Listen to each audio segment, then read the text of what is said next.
स्वामी, राधा स्वामी दयाल की दया, राधा स्वामी सहाय, राधा स्वामी।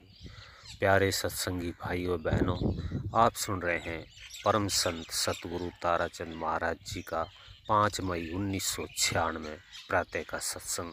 सो किस तरह से फरमाते हैं, सुनिए। कि वह मालिक ने भेज दिए, वह आप ही संभाल कर लेता है। घबराओ मत, जो भी तुम काम करोगे उसकी मदद करने वाला वह आप ही है। उसकी प्रतीक्षा करके देखो, उस पर इतबार करके देखो, सारा काम कर देगा। पर तुम इतबार नहीं करते हो। मैंने कहा था कि 2 घंटे ध्यान में बैठने का तो एक नेम बना लो, देखो फिर क्या बनेगा। आनंद ही आनंद हो जाएगा, शांति ही शांति मिल जाएगी। इसलिए मैं ये ध्यान बताता हूँ। कुछ भी, कितना भी काम क्यों ना हो, ध्यान में जरूर बैठा करो। अब उस करण को दान में शांति तो नहीं मिली।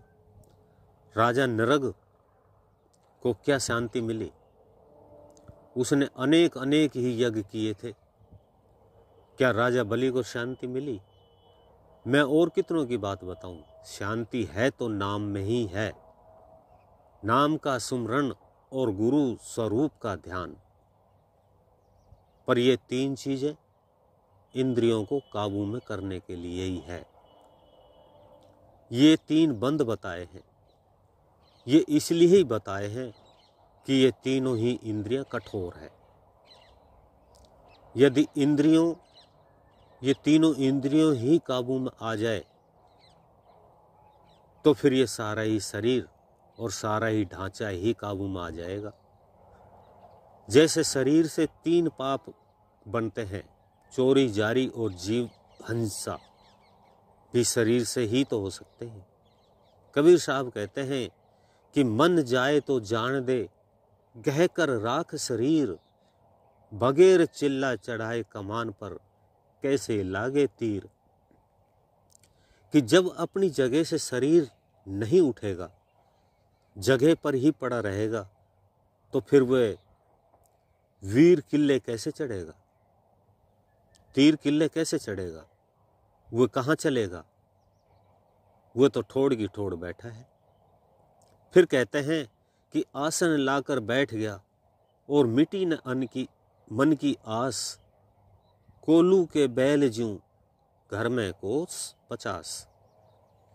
कितनी बड़ी बात है। दोनों ही दोवे आपस में काट करते हैं, भिड़ जाते हैं।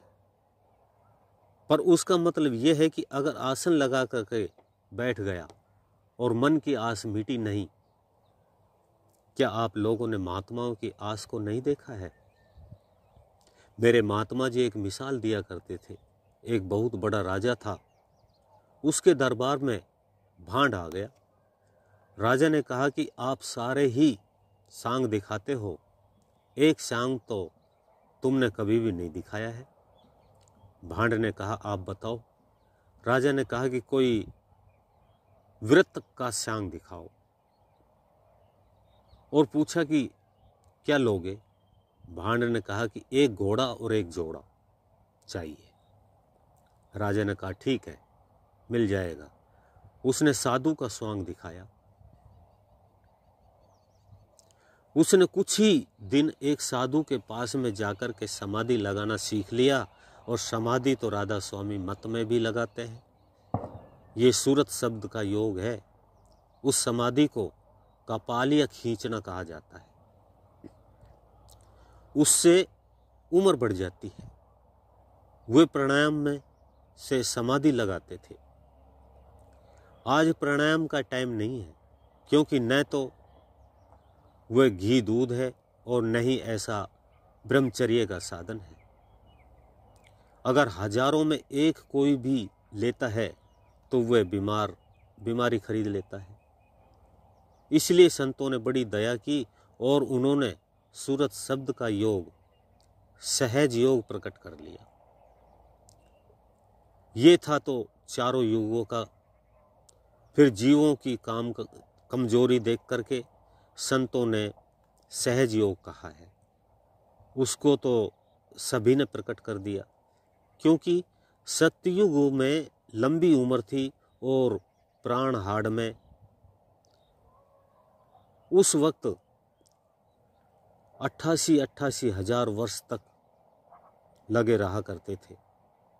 उस तप को आज कोई भी नहीं कर सकता। आज तो अन्न में प्राण है। अगर अन्न नहीं मिला है तो ढांचा बिगड़ जाता है। तो भांड ने कहा कि जरूर दिखा दूंगा। वह आकर के गांव के बाहर बैठ गया। लोग उनके पास बहुत गए, उन्होंने बहुत पैसे चढ़ाए, पर उसने आंख नहीं खोली। उसके पास राजा भी चला गया। उसने सुन लिया कि महात्मा आया है। जब वह गया तो उसने उसको देखा, उसने उसको बंदगी की। राजा ने 10,000 रुपए की थैली ले गया था और उसके आगे रख दी।